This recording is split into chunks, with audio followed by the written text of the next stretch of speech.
welcome. We are here with the award-winning writer, Award-winning. director, Director.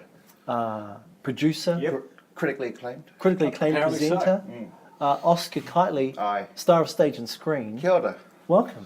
Thank you. And thank you for being a judge for 400 Words, our short story writing competition. Well, I don't like to judge normally. I like to know people first. But, I really wanted that? to make an exception for this. Did you see that? I know, It's it's nice. quick, man. Yeah, I know. That's why you do what you do. We need to know, for this competition, what will you be looking for? I'm very excited about this competition, and the number one thing I'll be looking for is good stories. I want a good story. I want to read a story that takes me somewhere, even if it's just to the backyard by the washing line. I don't care. Just take me somewhere and make it interesting. Yep. So my rules, I think I'll be looking for a fairly basic, make it about something. It's got to be 400 words, no more, not one word more. But you can go less than 400. You can. You can go less if you think you're really clever, but if you can tell your story in 400 words, that'll be some skill. Okay. That's like one page, one not a A4 lot. foolscap even. Right. Okay, so you want a story, beginning, middle, end?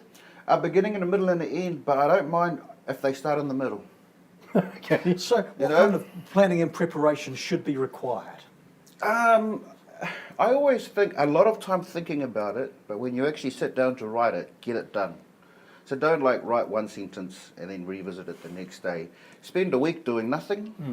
Wait till the day before the competition is due.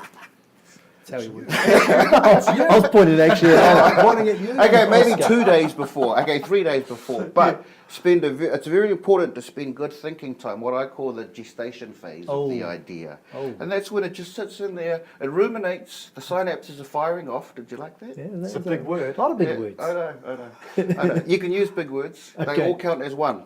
Doesn't matter how many syllables. When I used to do essays and write stories, I used to spend an awful lot of time on the title page and underline my name twice in red. Is that important as well, Oscar? That is important.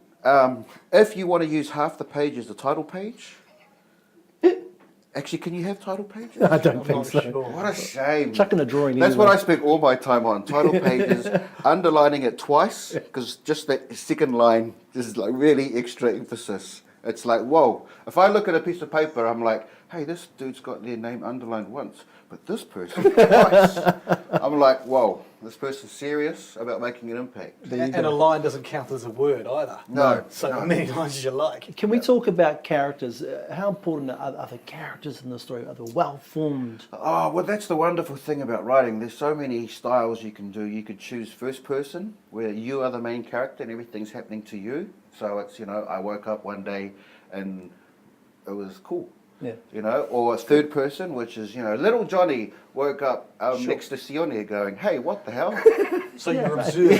It's another good Right. story. Yep. Yeah. Okay, Yeah. so different ways of putting your So story across. observational, yep, the voice of God, kind of looking at the whole thing, or it's something that happened to you. Or it could be, it could even be as simple as you sitting in a chair and the thoughts that go through your head as you're looking at something. There's so many styles, and so I would recommend that you look at the stories you like.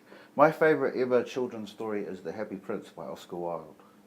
So if I'm ever going to write a children's story, I'll look at that and I'll see what are the things that I like about it, and how can I put that into this story. So think about the stories you love, and be inspired by them. So what did you like about that story so much?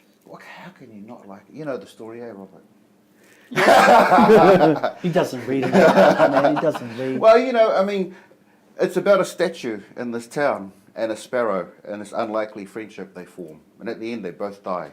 So it's not an uplifting end. No. But, God A sends story one of like his angels down to bring back the two most virtuous things in this town. And one of them's the Happy Prince's heart and the other one's a sparrow. Beautiful.